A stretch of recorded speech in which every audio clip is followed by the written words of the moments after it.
यदि तुम्हें इन तीनों मटकों में से किसी एक मटके का चुनाव करना पड़े, तुम किस मटके का चुनाव करोगे?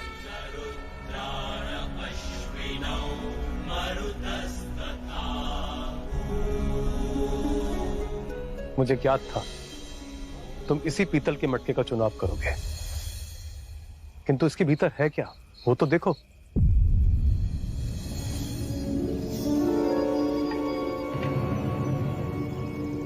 एक मजबूत पीतल के मटके के अंदर मिट्टी का ढेला, इसका क्या तात्पर्य है गुरुदेव?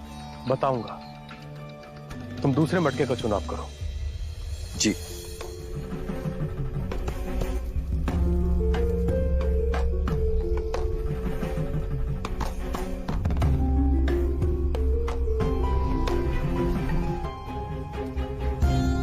ये तो लोहे का कंदूक है, अब इसका क्या अर्थ है गुरुदेव? बताऊंगा, अब तीसरे मटके में देखो।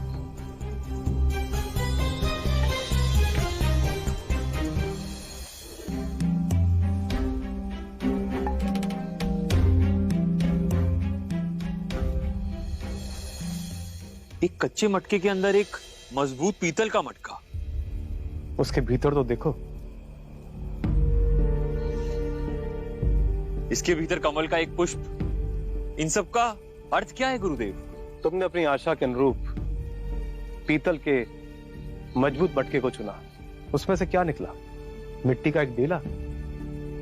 इसका तात्पर्य यह है कि आवश्यक नहीं है जो बाहर से मजबूत हो वो भीतर से भी उतना मजबूत हो।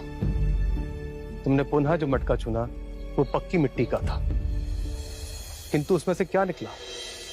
लोहे की एक कंदूक।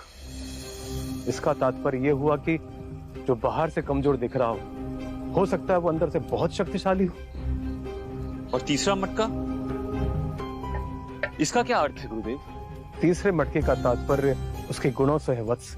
एक गुणी व शांत स्वभाव का व्यक्ति बाहर से एक कच्ची मटके के समान होता है, जो भारी धूप, गर्मी और अग्नि जैसे संकटों को अपने भीतर सोख सोख कर मजबूत बना रहता है। और उस मजबूती के बाद भी वो कमल रूपी पुष्प की तरह कोमल और पवित्र रहता है, जिसमें दूसरों के लिए प्रेम और करुणा का सागर उमड़ता है।